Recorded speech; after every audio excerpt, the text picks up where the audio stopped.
Primero saludarlos, un gusto estar acá con ustedes, es un agrado siempre compartir con jóvenes inquietos, que están preguntándose cosas, que están creciendo, investigando y entendiendo mejor nuestro mundo. Lo primero es decirles que voy a hacer una presentación basada en 4 columnas que son muy sencillas, una introducción general y algunos conceptos básicos. Después voy a hacer algunas reflexiones, de modo que todos nos hagamos ciertas preguntas. Posteriormente voy a relatarles mi propia historia, mi propia experiencia, mi razonamiento, y finalmente vamos a dejar un espacio para una ronda de preguntas. ¿Ya? Entonces, pero antes de eso, quiero agradecer a Miss Bea y a Miss Karina, que gentilmente y con una menor cuota de osadía y de irreverencia me invitó a hablar de terraplanismo o de geocentría. A mí me gusta esa cuota de osadía y de irreverencia, porque para mí habla de dos aspectos que son virtuosos. La irreverencia es no sentirse amilanado por la autoridad que te dicta cosas políticas, religiosas o científicas. Y la osadía implica necesariamente atreverse a ir más allá. Entonces, para mí fue obviamente muy gratificante que ellas me invitaran a hablar de esto que puede ser descabellado, osado e irreverente, como es el terraplanismo. También, por supuesto, agradecer al colegio, porque prestar este espacio para discutir de estos temas es relevante y se agradece. Y también a ustedes que desde su posición como jóvenes inquietos están dispuestos a escuchar esto que pueda ser tal vez tan rupturista. ¿Ya? Terraplanismo es una metáfora, es un eslogan. La palabra eslogan significa grito de guerra en celta. Es decir, tiene esa cuota de irreverencia que yo te pido por la cara, algo que tú tal vez no quisieras escuchar o no estás dispuesto a escuchar o te hace ruido. ¿Ya? Por lo tanto, dicho eso, yo prefiero usar el término geocentría. Geo, en términos de Gea, nuestra madre tierra, ¿cierto? Centrum, como centro de este cuerpo, y el sufijo ia, que dice todo lo relativo a. Por lo tanto, la geocentría sería entender nuestro mundo, dado que los hechos observables nos indican que todo gira en torno a nosotros, y que la Tierra es el centro de lo que sucede en torno a nosotros, en el universo, en el cosmos. Entonces, con esa breve introducción, yo quisiera ya entrar un poquito más en lo que dice relación con las reflexiones. Ustedes como jóvenes, estimo yo, una de las cosas importantes que deben desarrollar es el cuestionamiento y la duda. Yo les puedo hacer una pregunta y los invito a que reflexionemos juntos. Por ejemplo, la siguiente pregunta: ¿es absolutamente imposible que lo que nos hayan enseñado de ciencia, de historia de la ciencia o de historia, contengan errores, omisiones o tergiversaciones? ¿Qué dicen ustedes? ¿Es imposible?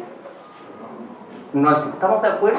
Alguien me dice, no, Guillermo, es posible. Es lo que tú dices, no es así. No es imposible. O lo pregunto de un sentido inverso, para que no parezca que yo estoy de alguna manera induciendo una respuesta. ¿Cabe la posibilidad de que lo que nos hayan enseñado de historia de la ciencia o de ciencia, contenga errores, omisiones y o tergiversaciones? Es posible. Entonces, por esa rendija es que en un investigador serio, un verdadero buscador, una persona que prístinamente quiere entender nuestro mundo, tiene que insertarse. Porque les hagamos otra reflexión. Suena sensato y razonable que un científico rechace, descalifique un modelo, un modo de entender nuestro mundo diferente al que estudió, le enseñaron, o por considerarlo anacrónico, ridículo o rupturista? ¿Qué dices tú? ¿Es sensato? No es sensato. Entonces, ¿qué debe hacer un investigador? Sumergirse más profundo. Los paradigmas son la manera en que miramos nuestro mundo en un instante de tiempo. Y los paradigmas se rompen cuando empiezas a mirar el mundo desde otro ángulo. ¿Ya? Entonces, para cerrar un poco este espacio de preguntas, yo les diría, con respecto al estudio, al entendimiento y la comprensión de nuestro mundo, su forma, ¿el debate está absolutamente cerrado? Ya, estamos de acuerdo. Siempre hay un espacio para ir más allá. Cuando yo llegué al mundo del, comillas, terraplanismo, no esperaba encontrarme con esto. De hecho, ninguno de mis amigos que están aquí o fuera en otros países tampoco. Entonces, si entro en el espacio de cómo les cuento mi experiencia, yo estaba simplemente trabajando en mi computador, desarrollando toda la ingeniería de detalles de un edificio que diseñamos y construimos con mi empresa familiar en enero del 2017, y aparece una nota sobre la Tierra plana. Entonces yo dije, ¿quién puede decir que la Tierra es plana? Ahora, tú podrías decir, eres el imbécil que habla de la Tierra plana. Y también podría decir, ¿quién hoy día puede decir que la Tierra es plana? Y también podría decir, ¿habrá alguien que tenga argumentos sustanciosos, consistentes, fundamentos de peso para poder decir que la Tierra es plana? Todos esos tres niveles son maneras diferentes en que tú llegas a este tema. El primero es la descalificación per se y la negación. No es posible, ¿cierto? El segundo tal vez es la ironía y la sorpresa. Pero el tercero tiene un mérito, o varios. Uno que es la disposición a escuchar a aquel que esté diciendo algo que puede ser completamente opuesto a todo lo que tú has escuchado. Entonces, a mí, honestamente, me nació eso. Yo dije, bueno, ¿quién puede decir que la Tierra es plana? Escuchémoslo, a ver, pensando evidentemente que me iba a encontrar con un fundamentalismo. De hecho, en algún minuto yo dije, era importante en este contexto que ustedes entendieran que cuando hablamos de tierra plana, terraplanismo, no estamos blandiendo verdades sagradas, ¿cierto? O que si ustedes fueran a una charla de tierra plana, podrían encontrarse con, no sé, con una persona con una toga, una barba hirsuta, un libro sagrado acá y el mapa de la tierra plana en el otro, blandiendo verdades irredarguibles. No es eso. Pensé ponerme la toga y la barba, pero dije, probablemente no iba a ser muy adecuado. Entonces, en ese contexto, cuando tú empiezas a analizar mi experiencia personal, y hablo de mi experiencia porque la de todos ustedes puede ser diferente, yo dije, bueno, vamos a ver qué es lo de la tierra plana, como cuando tú empiezas a observar una pelea callejera así, empiezas a subir de tono y te alcanzas a imaginar que si alguien se te tira encima vas a tratar de atacarlo. En el caso mío no fue así. Como dicen los lolos, el cornete fue uno solo y bien puesto. Y tú inmediatamente entra una serie de resquebrajamientos que dicen relación con todo aquello que nos preguntamos cuando teníamos 5 años y los adultos nos dieron una respuesta que nos entendimos como correcta, porque era tu padre, tu tío, tu abuelo, tu profesor. ¿Por qué las personas no se caen que están en la China boca abajo? Porque la fuerza de gravedad, ¿cierto? Por ejemplo, ¿por qué el agua no se curva? Porque nuestro mundo es demasiado grande y no puedes ver la curvatura. ¿Por qué si yo me elevo en un helicóptero no veo pasar la Tierra que se mueve y gira detrás mío? Porque todo se mueve con la Tierra. ¿Por qué si yo miro el Sol veo que Él avanza hacia mí y ellos dicen, no, nosotros estamos girando en sentido contrario? Todas esas preguntas que a ti nos dejaron conforme a los 5 o 7 años, a los 50 y tanto, te vuelven a hacer mucho ruido, porque efectivamente hay cosas que no calzan. Entonces ahí donde yo me sumergí a ver todo lo que había de la Tierra plana y todo lo que había de quienes refutaban los argumentos de la Tierra plana. Y evidentemente en mi caso personal empieza un debate interno, porque yo no me voy a rendir así como así a entregar lo que fue mi conocimiento de toda una vida. Yo creo que depende de las personas. Hay gente que dice que en 8 minutos tú te das cuenta que la Tierra es plana. Hay otros que, en el caso mío, 24, 48, 72 horas, y a las 72 horas tú dices, bien, sin un quejo de dolor acá ni acá. Y ahí queda entra en el caso mío una especie de limbo. Meses investigando esto. No, si puede ser así, tal vez esto se explica de otro modo. Tú ya asumiste una forma por las evidencias. Pero por supuesto te sigue quedando la duda. Los terraplanistas, como dice un amigo mío, no somos los tontos que nos levantamos un día con la idea más tonta que se nos pueda ocurrir para que todo el mundo nos insulte. No es así. ¿Te fijas? Entonces se produce todo ese derrotero de ir y volver, pero hay un minuto en que tú dices, ya, lo asumes. En el caso mío, fundamentalmente por argumentos que dicen relación con el constructo personal. Yo estudié arquitectura, por lo tanto mis herramientas son la geometría, la tridimensionalidad, la espacialidad, la perspectiva, los puntos de fuga. En nuestro modelo hay gente que ha llegado por la fotografía. Hay gente que ha llegado por las artes visuales. Tengo un amigo que, lejano, digamos, tengo un contacto muy distante, pero él estudió en la escuela flamenca de artes visuales. Los flamencos, Vermeer, Rembrandt, maestros de la luz, estudian mucho la luz y la sombra con cuerpos. Y él se dio cuenta, haciendo ejercicios con esferas, que cuando tú arrojas una luz a una esfera y esta esfera produce sombra sobre otra, no es circular, es una S. La sombra se mete por debajo de la esfera. Por lo tanto, una esfera contra otra esfera no necesariamente produce una sombra circular. ¿Te fijas? Él llegó desde la fotografía. Hay amigos míos acá que llegaron desde la animación 3D, porque hay cosas que no calzan. Los viajes pueden ser diferentes, ¿ya? Pero ese fue el mío. Ahora, ¿por qué para mí, yo puedo decir que el mundo es geocéntrico y es plano? Desde el punto de vista mío, que son argumentos de la arquitectura, desde mi oficio, son fundamentalmente 3. Uno es la línea del horizonte. Si tú estás en la playa y observas el mar, la línea del horizonte está a tus ojos y te parece completamente normal y lógico y no te hace ruido.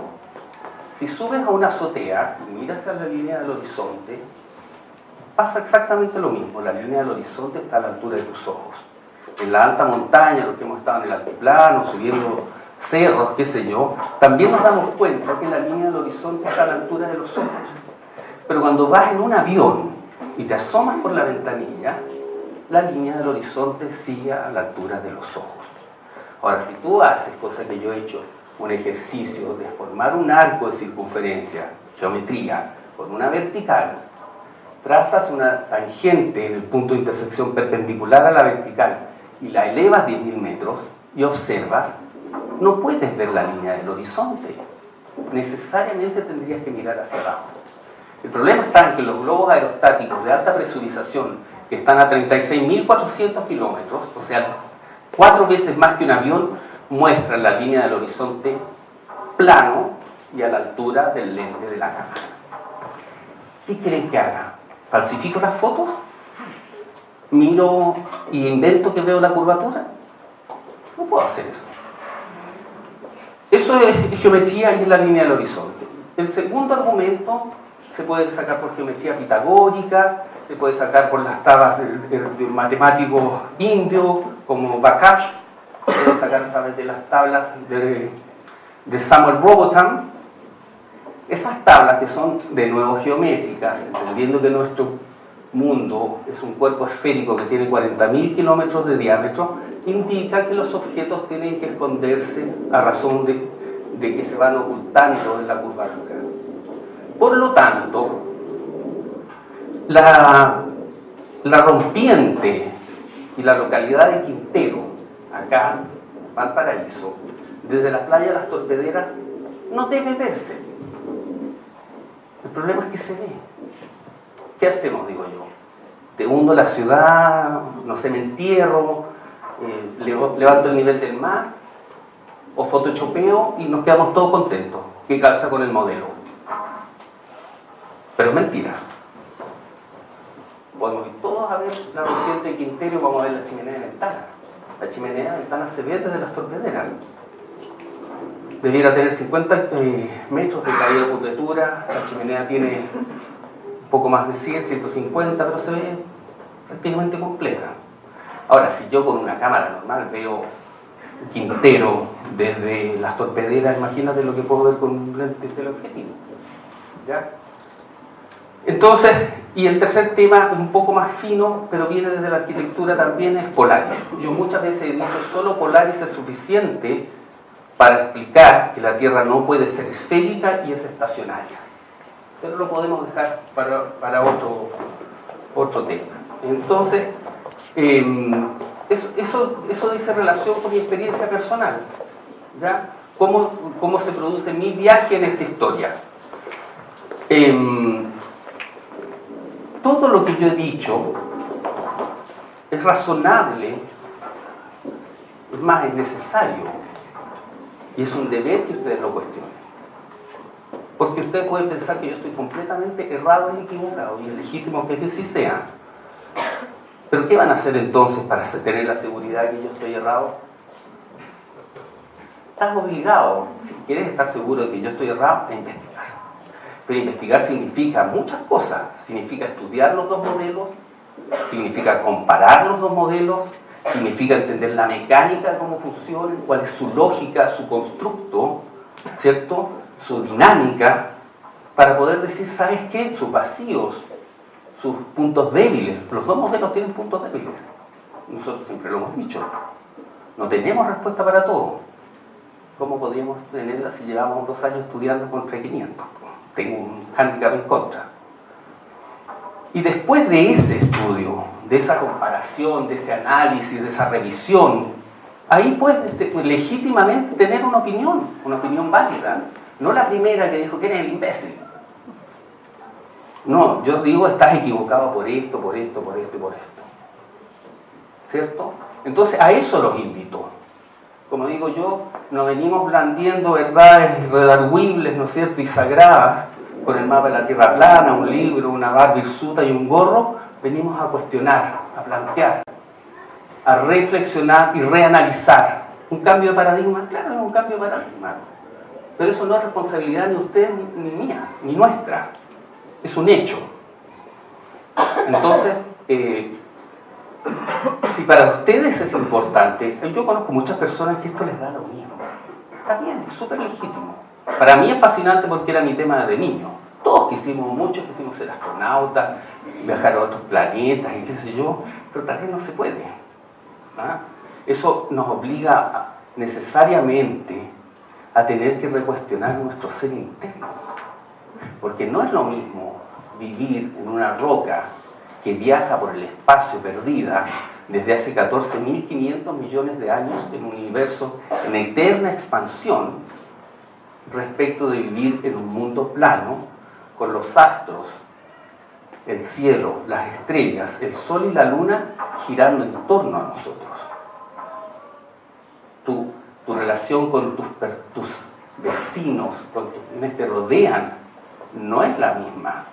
No es la misma la relación de tu corazón, de tu ser interno, en un mundo o en el otro. Entonces, si uno quiere hacer algunas cosas tal vez lúdicas o que tengan una cuota de cierta atrevimiento, tal vez podríamos conversar de esto en 6 meses más. Estamos en noviembre, prácticamente en noviembre, se nos está acabando el año, van a tener todas las vacaciones y conversamos en 6 meses más, a ver qué piensan ustedes de esto. Así que los invito a la reflexión, los invito a un análisis más interno y a tener la mentalidad abierta. Yo siempre he dicho, para investigar seriamente no solo necesitas la razón. Hay herramientas que nos han sido un poco vedadas, ocultas. Hay tradiciones ancestrales que sostienen que el pensamiento no está aquí, está acá. En la tradición Rosacruz, detrás del ventrículo derecho está el átomo chispa de espíritu, y por lo tanto la sabiduría. Por eso muchas veces uno dice, tienes que equilibrar lo que dice el corazón con lo que dice la cabeza. A eso los invito, y de eso quería hablarles. Gracias.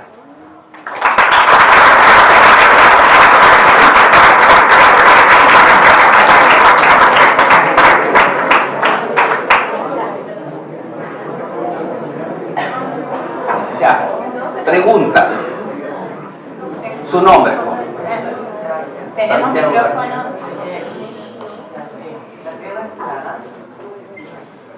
Si la Tierra es plana, ¿por qué cuando un barco se va al horizonte, se va primero lo de abajo y después lo de arriba? Sí, Y si la Tierra es plana, ¿por qué cuando yo tengo dos pozos en dos lados diferentes, las sombras son diferentes a como cuando uno lo tendría cuando la Tierra es plana? Y si la Tierra es plana, ¿cómo es que la... Y si la Tierra es plana, ¿cómo se mantiene el agua y cómo nos estamos parados dentro, o sea, en el plano? Y la pregunta más obvia, ¿es como una muralla de hielo en el borde? O a ver, como...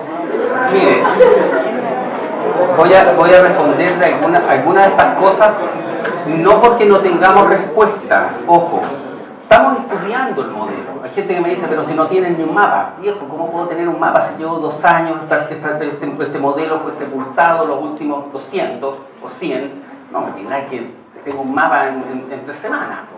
Ahora, si nosotros recibiéramos lo que recibe la NASA un día, ¿alguien sabe cuánto recibe la NASA? 52 millones de dólares diarios. O sea, cada 24 horas, give me the money. 24 horas, give me the money. Esto tiene otros aspectos de los cuales yo no quiero hablar mucho, pero se los dejo. No solo lo que acaparas y acumulas con todo ese dinero, es lo que dejas de hacer con él.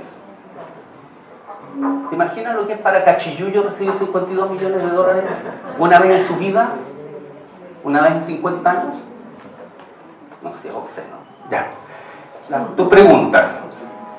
Se pueden hacer experimentos. Los objetos se pierden en la perspectiva por un tema de la resolución angular.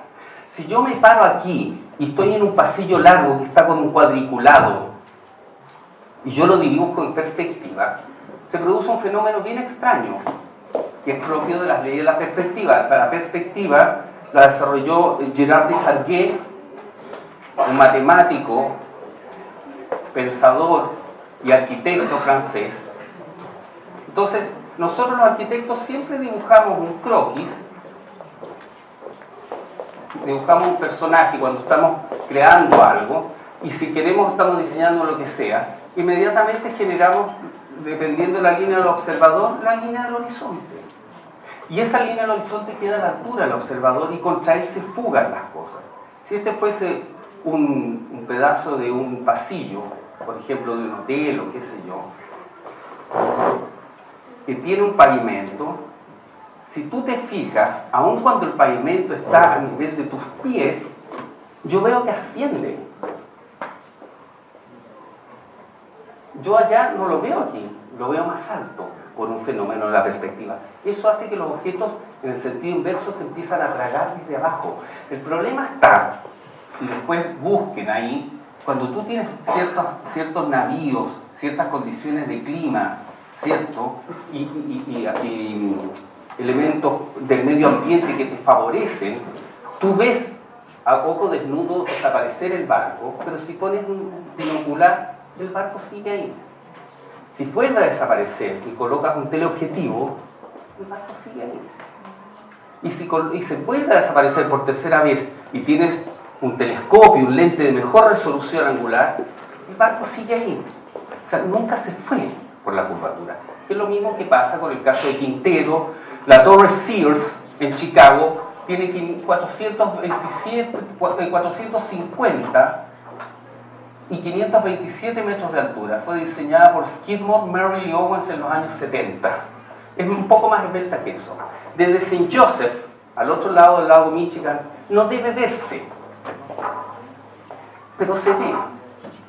What may we do? Es cierto que por ciertos fenómenos te empiezas a tragar desde ahí, pero depende del punto de vista del observador. ¿Ya? Por lo tanto, la vieja usanza, el viejo relato que todos escuchamos cuando éramos niños, que el barco que se pierde por la curvatura, está aquí mi amigo Ramón, que tiene un video maravilloso sobre eso, que los invito a verlo, dice, y toma un libro antiguo que dice exactamente lo mismo. Entonces, eso tiene esa simple respuesta. Los barcos nunca se perdió. ¿Ya? Y después seguimos con las otras cosas. Otra pregunta. Señorita, su nombre. Ignacia. ¿Cómo explica el terraplanismo el movimiento de los satélites? Ya. Buena pregunta. ¿Alguien sabe cuánto mide un satélite? Hay de distintos tamaños. El estándar de un satélite es el tamaño, van desde un Volkswagen a una Kleinbus. Y los más grandes pueden tener entre 26 y 30 metros. Pero normalmente esos son con los paneles solares, porque el cuerpo central que contiene los instrumentales tendría, según la ciencia oficial, Wikipedia, Internet, 3,5 metros. Pongamos el caso de una Kleinbus. ¿Ustedes han visto alguna vez en la noche un satélite? No. ¿Tú, Ignacia, sí? Has visto, ¿cierto? Y te dicen, eso es un satélite, porque tiene una trayectoria, se va desplazando un puntito blanco y que no es autoluminiscente, ¿cierto? ¿Recuerdan haberlo visto? Ya. ¿A qué distancia están los satélites? Altitud. Del orden de, el estándar es desde los 200, 250, 300 kilómetros de altitud. O sea, tú me estás diciendo que puedes ver una Kleinbus de aquí a Curicó.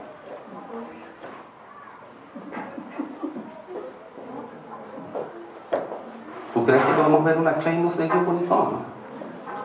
Ahora supongamos que sea el satélite grande, que mide 30 metros. Yo nado en la piscina de Zamorano, tiene 25. Toda la nave tiene 30 metros. ¿Podría ver algo del tamaño de la piscina de aquí a Curicó?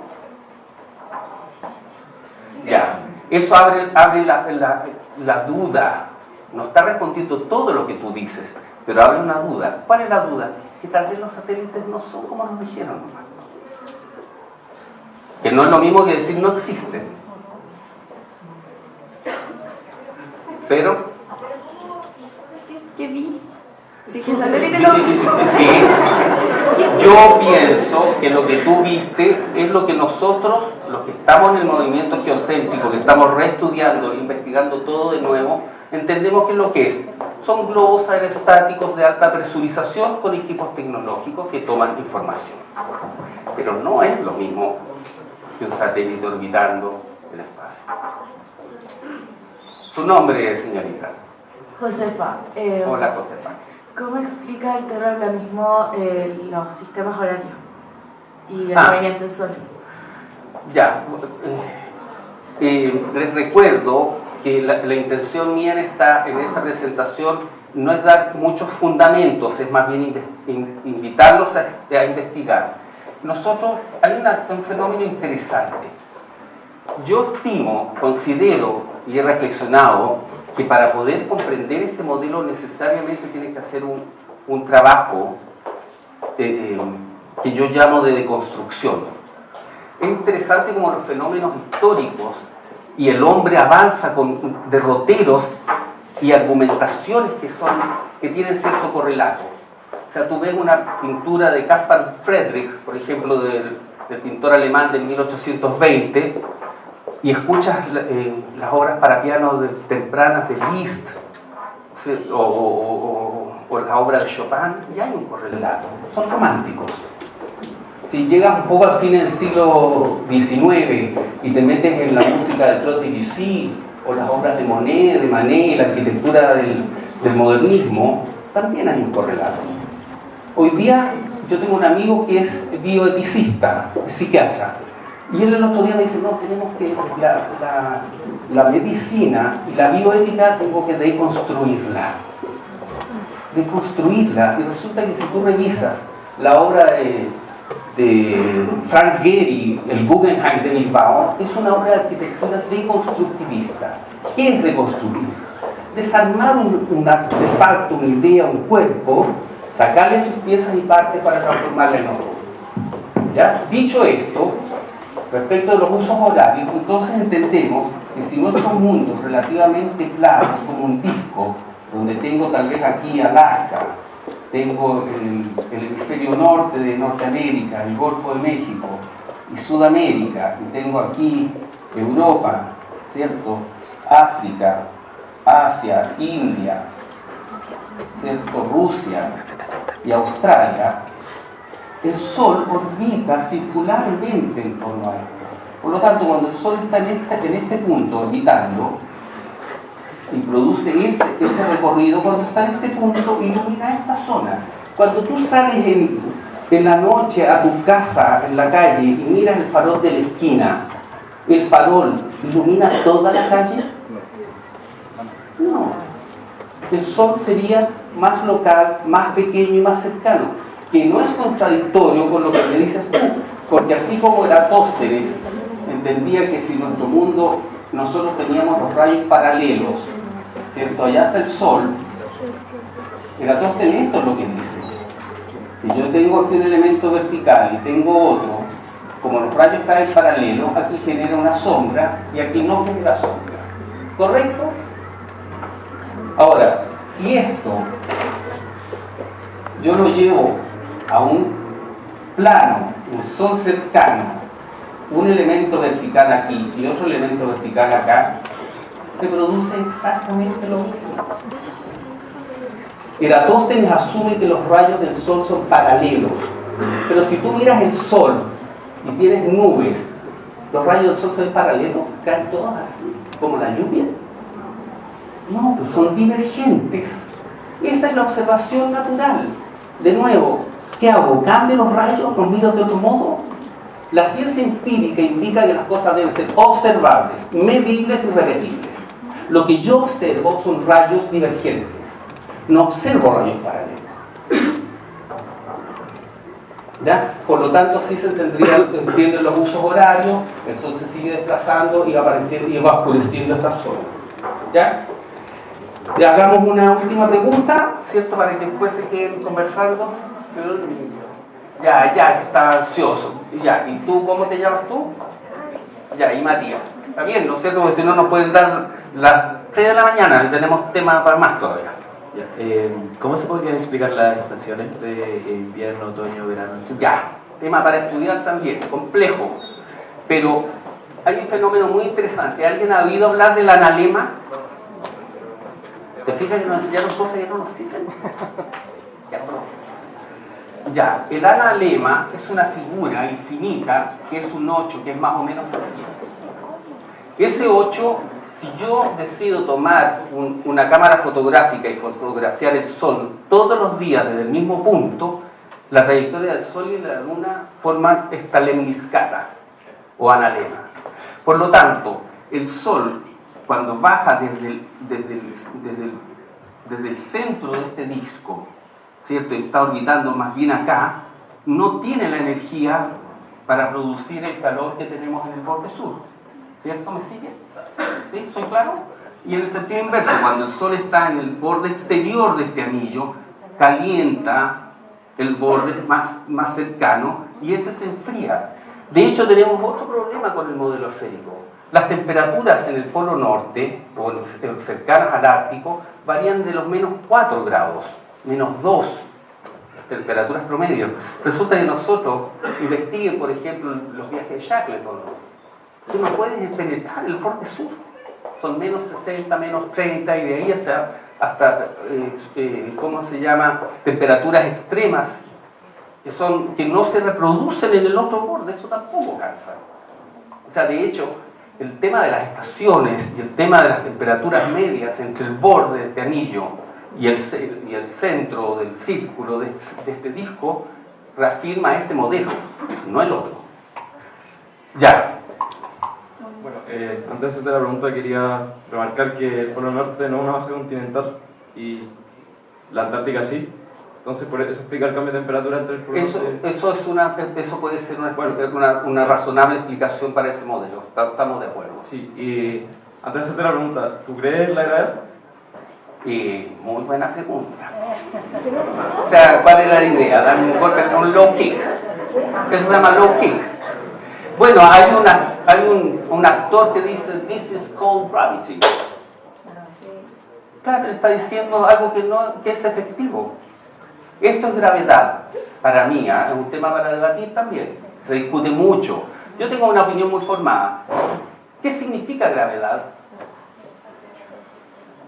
¿Cuál es la etimología? Nadie nos enseñó ahora ni latín, ni sánscrito, porque dicen que son lenguas muertas. Pero resulta que todo lo que hablamos hoy día tiene esas raíces. Gravedad viene de la palabra griega gravitas. Gravitas quiere decir peso. O sea, las cosas que tienen peso caen. Si yo tengo un globo con helio, ¿cae?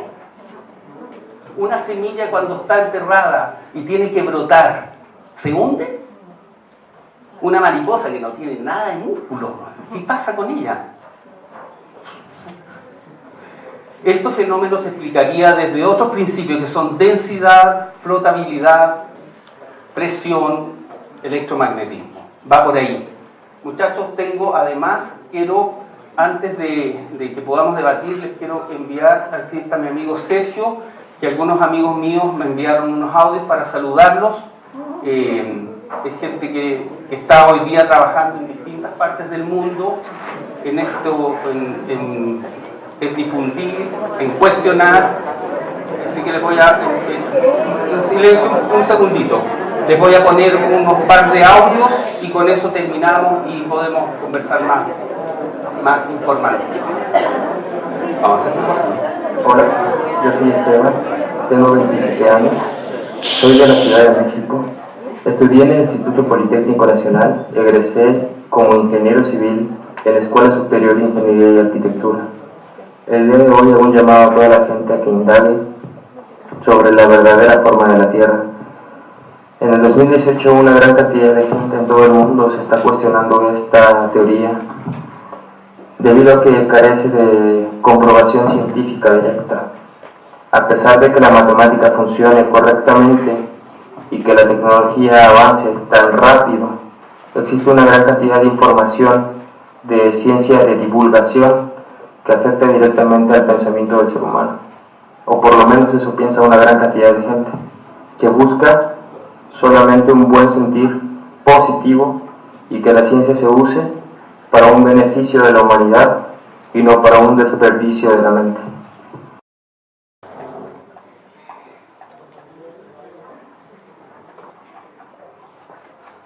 Hola muchachos, mi nombre es David y vivo en España.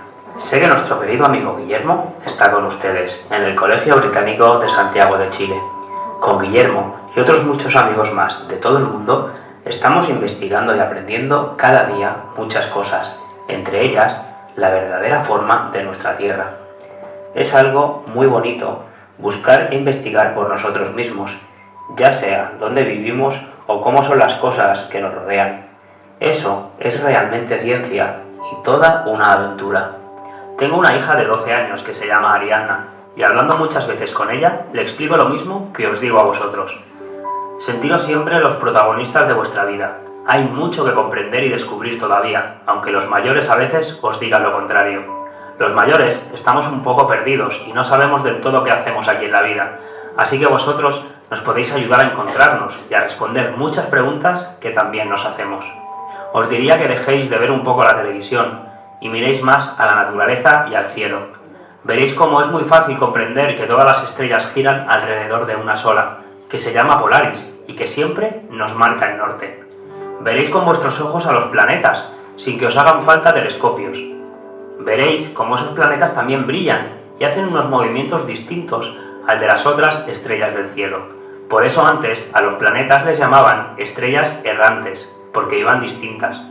Y comprenderéis el dibujo de flor tan bonito que forman cuando giran a nuestro alrededor. Os daréis cuenta también que el Sol, la Luna y los planetas siempre pasan por el mismo círculo de constelaciones, que nuestros antiguos llamaron con un nombre de animal, y por eso se llama el cinturón del zodiaco. para que fuera más fácil que os lo enseñáramos. Comprenderéis todo esto y mucho más, y os sorprenderéis que muchos mayores ya no lo saben, porque se olvidaron de mirar al cielo. Tenéis una gran oportunidad de comprender y descubrir muchas cosas, y de hacerlo por vosotros mismos sin que os impongan cómo entenderlas o cómo pensar. Recordad que los mayores tienen muchas preguntas sin respuesta todavía, y nos tenéis que ayudar a encontrarlas. Así que no os olvidéis nunca de ser los protagonistas de vuestra vida, y ayudarnos a todos los demás.